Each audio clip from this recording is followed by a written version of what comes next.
Olá, pessoal. Eu sou Paloma Bené. Sejam muito bem-vindos a mais um Cibios Cast para falar de previdência de um jeito que você entende. E hoje o papo vai além dos números e da lógica financeira. Vamos olhar para dentro de casa. Em maio foi celebrado o Mês da Família e aproveitamos essa data para falar sobre como os primeiros aprendizados sobre dinheiro, planejamento e futuro começam, na verdade, no ambiente mais íntimo que temos, o familiar. Você já parou para pensar que a maneira como seus pais lidavam com dinheiro pode influenciar até hoje as suas escolhas financeiras? Ou que às vezes a dificuldade em se planejar tem raízes emocionais?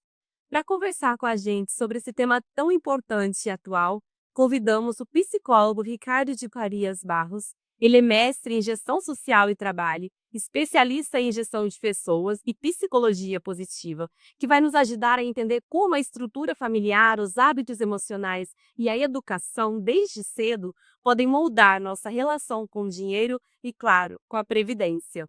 E no segundo bloco, vamos ter o plantão de resultados. Hoje vamos conversar sobre o desempenho dos planos no último trimestre.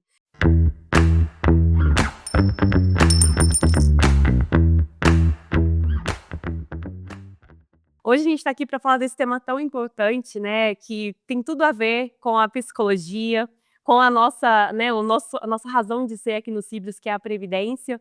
Então, para a gente começar esse bate-papo, doutor Ricardo, eu gostaria até de trazer aqui, né, uma introdução sobre a questão da educação financeira, né? Hoje a gente ouve muito que a educação financeira ela começa em casa, mas o que isso realmente quer dizer na prática? Eu gostaria de te ouvir nesse ponto. E também, se você puder dar exemplos, né, do que a gente como que a gente vê, né, essa questão da educação financeira dentro de casa, tendo como exemplo os nossos pais, como que a gente tem essa relação com o dinheiro e também com o futuro, né, dessas crianças que estão sendo formadas dentro de casa, né, com a ajuda dos seus pais. Como que essa relação funciona? Então acho que a sua visão na questão da psicologia vai nos ajudar bastante a entender esse cerne, né, de onde começa toda essa parte da educação financeira. Que legal. Em primeiro lugar, que iniciativa bacana, né? Este tema a gente está trabalhando hoje. Você que está escutando em casa, chama teus amigos, manda para todo mundo esse podcast, este vídeo. E a casa é o nosso primeiro banco, a primeira financeira, a primeira seguradora, é a nossa casa. Agora, as senhas são códigos invisíveis. Quando os pais passam medo, limites, segurança, eles estão ensinando, porque muita da nossa relação com o dinheiro é a relação com o afeto ou o desafeto. Então, o primeiro banco que a gente tem, que a senha são códigos subjetivos, é a família. E aí depende muito do que a gente vai vendo, porque tem papai e mamãe que é pergolado, infelizmente. Bota o pé na jaca e os meninos vão vendo, e a conversa é sobre empréstimo que está rolando. E os meninos vão aprendendo que isso é bom, rolar empréstimo, a juros exorbitantes. E é aquela conta no cartão que nunca acaba, porque, ah, não, mas divide em 18 vezes. 18, mas com 18 você vai passar 18 vezes pagando, né? Não, e realmente, você já ter isso dentro de casa, né, logo no começo da tua infância, crescer ouvindo esse tipo, né, de experiência dos pais, eu acho que tudo isso você vai até naturalizando aquilo: "Ah, realmente eu tenho que guardar, né, é um pedacinho do meu dinheiro que vai fazer a diferença no meu futuro". Então, realmente, doutor Ricardo, eu concordo com você. Sem sofrência. E agora para a gente continuar nosso bate-papo, né, quando a gente fala na questão de planejar o futuro, a estabilidade emocional, ela pode ser um fator decisivo, né, para quem consegue ou não se organizar financeiramente. Então a gente gostaria de te ouvir também nessa parte, né, da questão da emoção, né, Isso. que eu tenho certeza que você vai também, nos dar bons insights aqui nessa parte do emocional, da psicologia. Eu diria que a chave do cofre do banco financeiro da nossa vida está no coração. O estado emocional, ele conduz o estado financeiro. Do emocional, a gente aprende a adiar desejos, né? Olha, eu quero fazer uma viagem, quero curtir algo no Brasil, sei lá, conhecer o Jalapão. Tá, essa viagem custa não sei quanto, aí você começa a economizar para aquilo, né? Isso. porque você quer aquele sonho. Mas também no emocional está o aqui e agora, porque a gente vive uma cultura, eu vou morrer mesmo, então eu tenho que gastar. Percebe que está no emocional, Sim, total. né? E aí parece que você tem que gastar para poder estar na onda do grupo, se sentir aceito pelo grupo, tem que estar com o celular da moda, o carro da moda, a roupa da moda. Besteira, gente, isso tudo passa.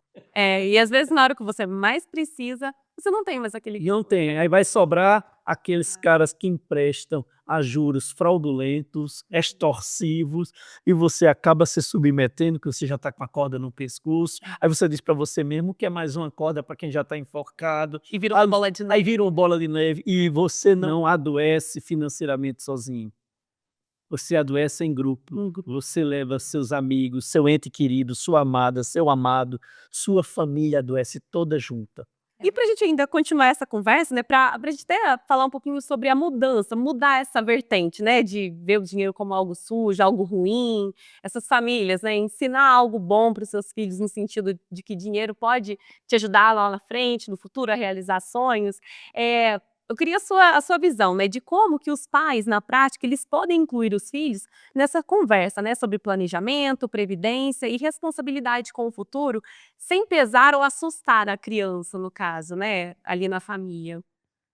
Eu diria que a tecnologia do Wi-Fi. Todo mundo hoje chega no lugar e pergunta: "Qual é a senha do Wi-Fi?". É verdade. Parece que se não tiver o Wi-Fi, a pessoa tá "Qual é a senha do Wi-Fi?". É lúdico, é chamar os filhos e dizer: "A senha do nosso Wi-Fi é um plano de previdência". Mas é um Wi-Fi que vai lhe conectar lá no futuro, tá entendendo? Mas você tem que pagar no presente, como você paga a sua internet no presente. Então, porque aí eles vão entender. É uma linguagem lúdica que eles vão entender. Olha, isso que a gente está fazendo agora é para garantir lá na frente tua faculdade, tua renda mínima, né? Um mínimo de renda para você se prover. Então, vamos criar aqui na nossa casa o nosso banco de futuro e começar a meio que brincar com isso, entende? Brincar com isso. Eu tenho 4 netos. Eu tenho neto dos 4 a 1 ano.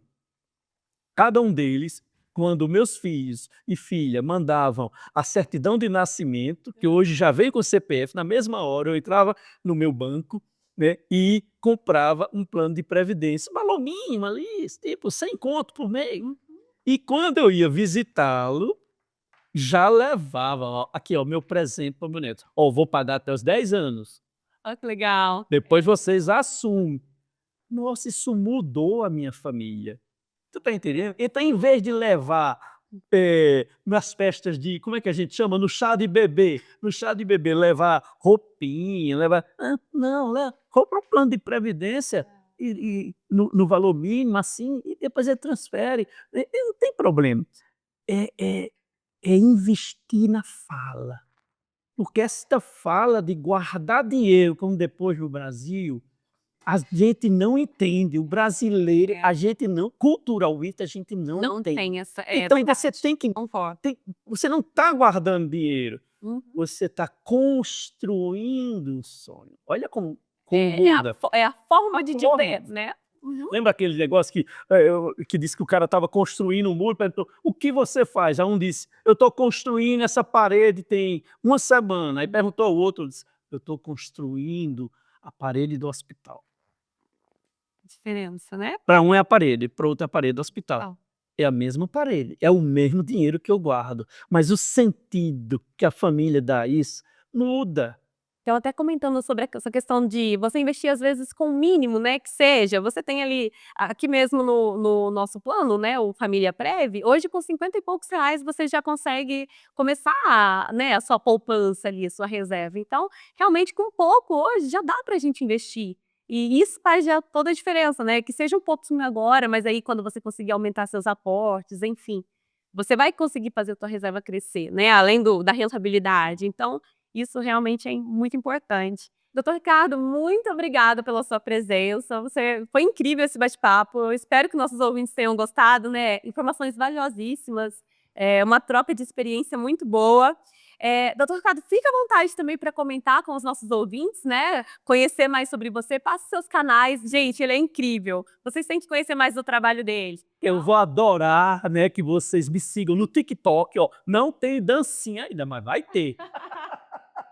Eu tô aprendendo forró. Eu sou de Campina Grande, mas não sei dançar forró. Eu sofro bullying, mas eu tô aprendendo. Não, mas já tem o dom, já nasceu. TikTok, teu canal no TikTok, vídeos curtos com a linguagem universal, canal no YouTube, blog, e lancei o site Plena Longevidade. Ah, mas tá muito longe da longevidade. Não, meu filho, já é para você a partir de agora. A longevidade começa desde quando a gente nasce. Olha aí, pessoal, acesse o site Plena Longevidade.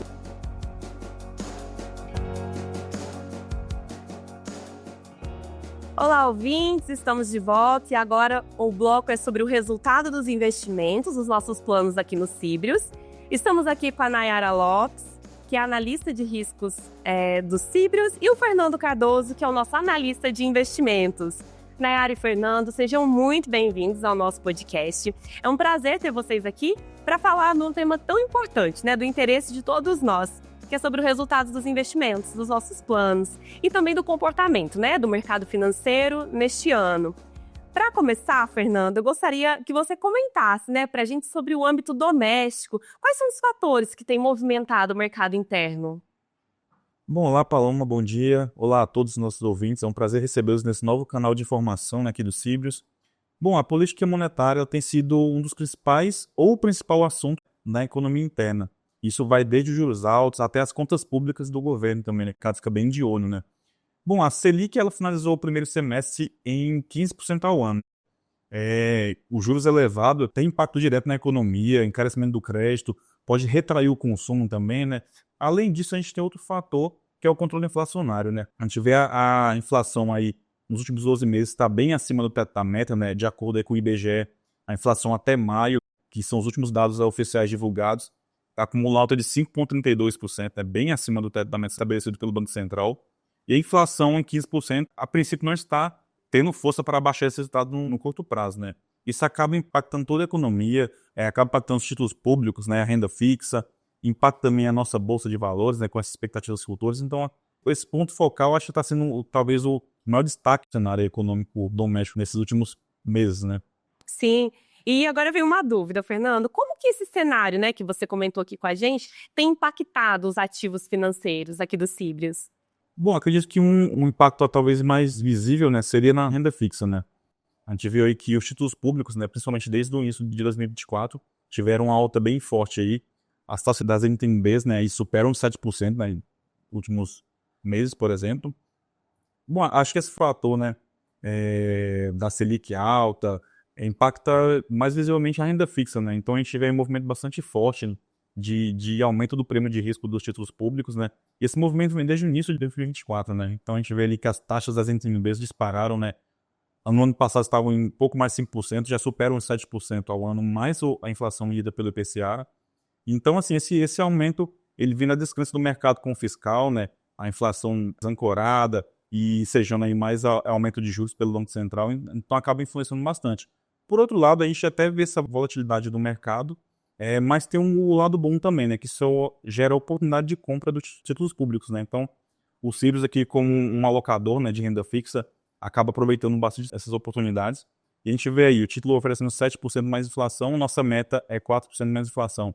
Então, isso acaba sendo aqui um ponto bastante positivo para a gente poder otimizar nossa carteira e oferecer mais rentabilidade para os participantes, né? E outro ponto também que eu queria comentar aqui é que apesar da Selic estar em 15% ao ano, conforme a última reunião do Banco Central, e a inflação está desancorada, essas projeções ali, de acordo com o relatório FONC do Banco Central, apresentam uma certa estabilidade, né? Então você vê que não teve muitas alterações relevantes nesses últimos meses. Você vê que em 2026 e 2027, por exemplo, a Selic está em 12,50 e 10,50 respectivamente. Então, assim, o mercado, apesar da Selic estar alta agora, ele acredita que vai cair nos próximos anos, né? Então, assim, tem uma indicação bastante clara quanto a isso, né? E a gente sabe que, lógico, o Focus não é uma bola de cristal, então isso pode se alterar ao longo do final desse segundo semestre e até o final do ano.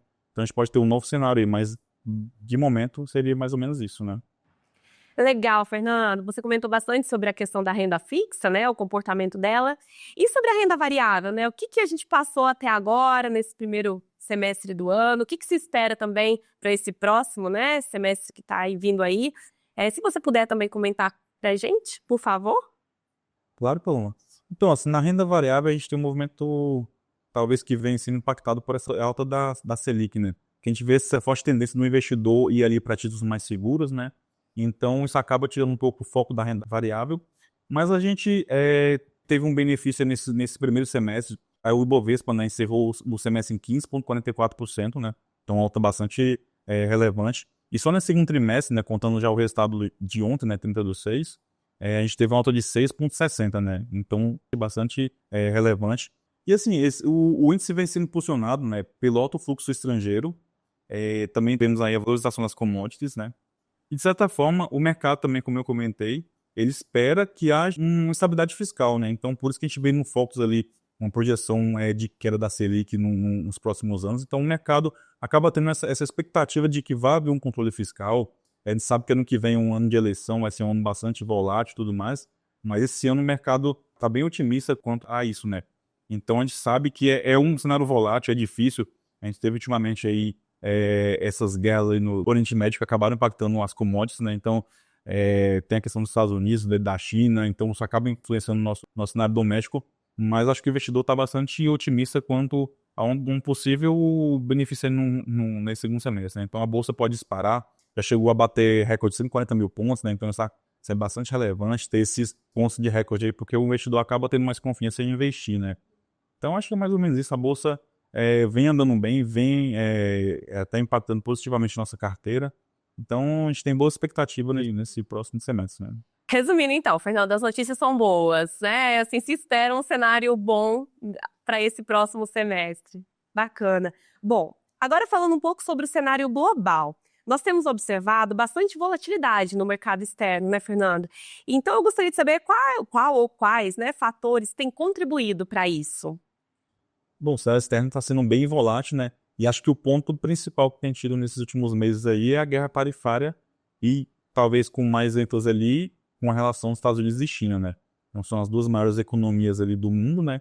E acaba que essa questão de troca de um aumentou uma taxa aqui, outro aumentou a taxa ali, acaba impactando as cadeias produtivas e é um efeito cascata, né? Então vai ter efeito aqui em países emergentes como o Brasil, né? Tem consequência para todo mundo, né, Fernando? Exatamente, tem consequência. Então, assim, acho que tem sido o foco do mercado, né? Isso tem gerado volatilidade. E também tem tido efeito até na economia interna dos Estados Unidos, principalmente. A gente sabe que o Donald Trump ele é um presidente que tem bastante afinco ali na economia interna, essa questão do protecionismo, que talvez seja o principal fator para ter essa guerra tarifária, seja o protecionismo que ele quer ter na norte-americana, né? Então, proteger o comércio. Então, isso tem tido efeito, tanto nas bolsas, na renda fixa também tem impactado. Isso acaba tendo efeito aqui pra gente, né? Então, quando as treasuries, que são títulos públicos americanos, têm uma taxa atrativa lá fora, você acaba tendo saída de capital daqui para lá. Por outro lado, também, quando o mercado vê que há uma turbulência lá fora, acaba trazendo dinheiro para cá, né? Então, isso talvez foi o ponto que impulsionou nossa bolsa agora no primeiro semestre, que seja isso. Essa volatilidade e essa falta de confiança ali no governo norte-americano tem trazido dinheiro do exterior para cá, né? Bom, e assim, além desses pontos das taxas, né, das tarifas, né, que acho que é o ponto principal aí, a gente vê ali que a política monetária dos Estados Unidos está bem mais cautelosa, né? O mercado ali já não acredita que vai ter tantos cortes de juros nesse ano, né? Até segundo aquele FedWatch, que é a Bolsa de Chicago, né? A gente tem que talvez sejam mais dois cortes esse ano, corte de juros, né? Isso se acontecer, né? A gente vê uma pressão também forte do presidente Donald Trump em cortar os juros, inclusive ele já declarou que a gente cabe para a presidência do Fed que corte juros, né? E não sei se seria talvez bem visto ter um presidente que acaba impactando ali a política monetária, né? Mas, de qualquer forma, o presidente quer que os juros caiam, talvez o mercado também espera um pouco isso, mas as projeções ainda não dão tanta confiança quanto esse ponto, né? Então, o Donald Trump queria que cortasse um ponto base, né? Isso foi até algumas entrevistas que ele deu aí, mas o mercado já vê que vai cortar só 0,50, sendo 0,25 um desses possíveis dois cortes, né? Bom, e outro fator também aqui, na outra economia, que é o outro ponto dessa questão da guerra tarifária, que é a China, né? Ela se mostrou bastante irredutível, né, a essas investidas dos Estados Unidos, né? Então acaba que o Trump aumentava a tarifa aqui, o Xi Jinping alterava a tarifa de lá, então acabou tendo esse imbróglio. Mas recentemente a gente viu que teve um acordo aí entre Estados Unidos e China para ter uma trégua tarifária, né? Mas o mercado acaba que não vê isso com tanta confiança, né? Um acordo talvez seja frágil, né? A gente espera que daqui para frente a gente tenha talvez um cenário positivo quanto a esse aspecto, mas de momento agora o que esse acordo gerou foi uma certa cautela do mercado, mas as bolsas tiveram até uma leve alta, né? Então, Muito bom, obrigado por ter, né, comentado sobre o cenário doméstico, internacional. Acho que isso é muito importante para todos nós, né, para os ouvintes também que acompanham, né, o resultado dos planos, o saldo de contas. Querendo ou não, todo esse cenário tem muito reflexo dentro, né, das cotas que a gente calcula mensalmente. Então, isso de fato é muito importante para todos nós, né, saber e entender o que está acontecendo no Brasil e no mundo. Agora, Nayara, nós já estamos ansiosos, eu tenho certeza. Tenho certeza que os ouvintes também estamos ansiosos para saber do resultado, né, dos investimentos dos nossos planos, como é que está o desempenho. Se você puder comentar para a gente sobre esse ponto, que eu tenho certeza que vem notícia boa por aí. Olá, pessoal, tudo bem? Trago notícias boas, falou? Olha aí, pessoal. Então, para o fechamento de maio, vou trazer para vocês, além da rentabilidade dos nossos planos, na rentabilidade também dos segmentos, né, de aplicação. Vamos comparar aí com a nossa meta atuarial, né, que atualmente é de INPC mais 4% ao ano, que fechou em maio equivalente a 0,68%, né? E no acumulado no ano, de janeiro a maio, 4,49%. Vamos começar então com o nosso plano Conab Saudado, que fechou o mês de maio com uma rentabilidade de 0,80%, no mês performando aí no acumulado em 5,49%, o que representa aí 122,31% no ano em relação à nossa meta atuarial.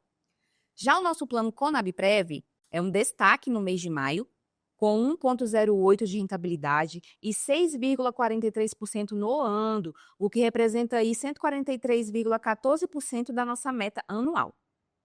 Para o plano Conab, apresentou 0,85% no mês e 5,59% no ano, com desempenho de 24,49% acima da nossa meta. Já o plano Família Prev, maior rentabilidade mensal, com 1,16% em maio e 5,61% no acumulado do ano, atingindo então 124,97% da meta atuarial anual. Agora vamos analisar, Paloma, a nossa rentabilidade por segmento. Em relação aos segmentos, para a renda fixa, os resultados foram consistentes em todos os planos, com destaque para o Família Prev, que obteve 1,16% no mês e 5,61% no ano. Já na renda variável, apenas o plano Conab Prev, né, que a gente tem essa alocação, trouxe um excelente resultado de 3,57% no mês e 16,60% no ano.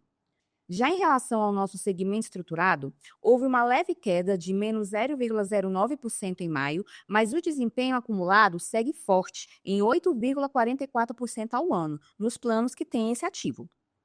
Em relação ao segmento imobiliário, o retorno também foi positivo em todos os planos que têm essa exposição, com destaque para o Conab Prev com 4,89% ao ano. Em relação à nossa carteira de empréstimos, né, ou operações com participantes, esse segmento ele é bastante estável em todas as carteiras, próximo aí a 5% de rentabilidade positiva no ano. Segmento exterior, a gente tem esse segmento apenas para o plano Conab Prev, né? Teve também um desempenho forte no mês, 8,05 aí positivo, mas acumula queda de janeiro a maio em menos 7,83, refletindo as oscilações aí do mercado internacional que o Fernando trouxe para a gente. Uau, Nayara, realmente. É muita informação, né, pessoal? A gente vê aqui muitos números, enfim. E eu acho que o mais importante, resumindo tudo isso, é que os resultados são muito bons, né? A gente está esperando meta atuarial, a gente até vem comentando muito sobre meta atuarial aqui com vocês, né?